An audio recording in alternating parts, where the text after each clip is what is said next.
guys, it's me, Zealand here with another video, and today I'm talking about NIL. If you don't know what NIL is, kind of subject that's happened it's been a big subject for quite a while in college sports, but has recently changed a lot in the last year or so, so this is kind of a late subject to be talking on, but just want to get my opinion on it. So NIL stands for name, image, and likeness.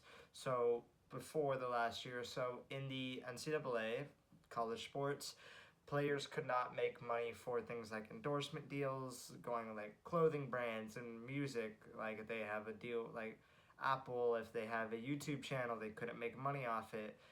The NCAA had to be the only people that could give them money, and they weren't giving them a lot.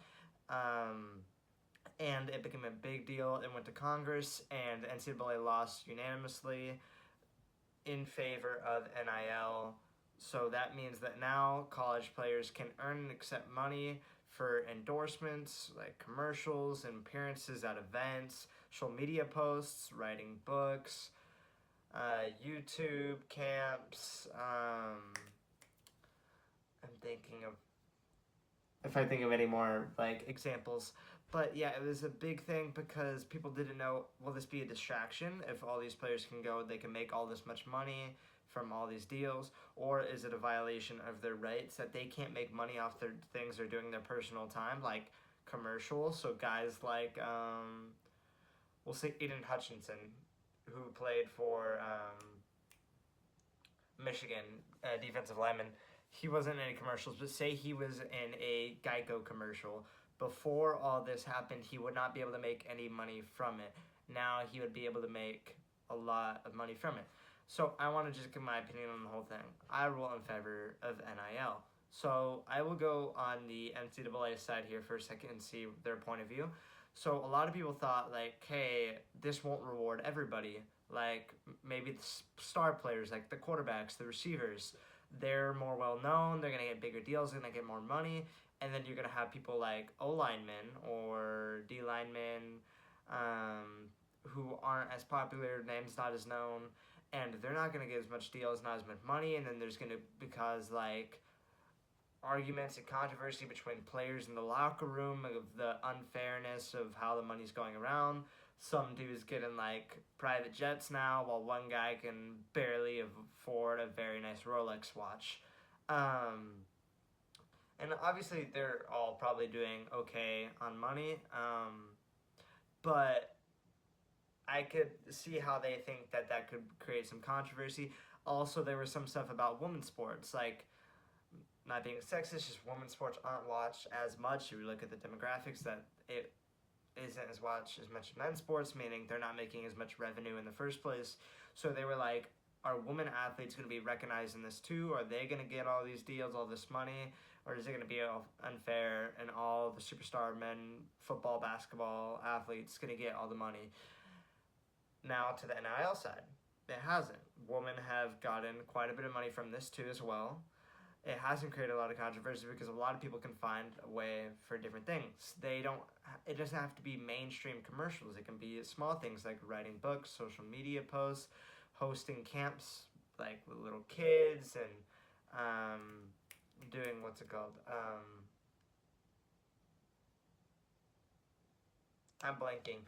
But there's so many ways that these dudes can make money from NIL, and it helps them. It's part like an adult who's not a college athlete could go be in a commercial and they're going to make tons of money off it. But you're saying just because they play a college sport, they shouldn't be able to do that?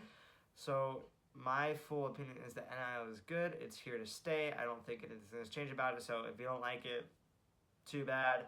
And I'm so glad it changed. There's people like, for example, I think his name is Don DeLahaye is his real name, D-Strong, a YouTuber. He did football things on YouTube while being a kicker for University of Central Florida. And then he was told that if he wanted to if he kept his YouTube channel and kept monetizing it, meaning making money off it, he would lose eligibility as an athlete, as an NCAA athlete. And he decided to keep his YouTube channel instead of keeping his eligibility, lost it, could no longer be a player, but turned out to be good. He made a lot of money, has like 4+ million subscribers now, getting way more money about the amount of money that maybe he would have made with NIL. But it just was sad because he's still so good that he could have, now it's kind of late, he's a little old, like mid-20s, but that's just kind of past your prime to start NFL football. If he had kept playing in college, he definitely would have gone to the NFL, in my opinion, but was denied that chance just because NCAA was like, oh, no, you can't get money. So, yeah, my full opinion is that the whole argument against NIL is dumb. Why not let these athletes get the money they deserve? It's their life. If they want to go be in commercials and make money off it, let them. You let everyone else make money. Why not college athletes? Their financial life matters too. So there's my opinion. Yeah, I just think there's nothing really been negative. Even high school athletes can make money off this. And it also, like, there used to be where, like, if athletes had tons of expensive stuff, all this, they're like, oh, where are they getting that? Is it like the boosters are giving them money? Or are they like getting slip money under the table? And now you just know, like, hey, they're doing it on their own. So I think NIL is good. NIL is really good for college sports. Yeah, that's it for today. Thanks for watching. Peace.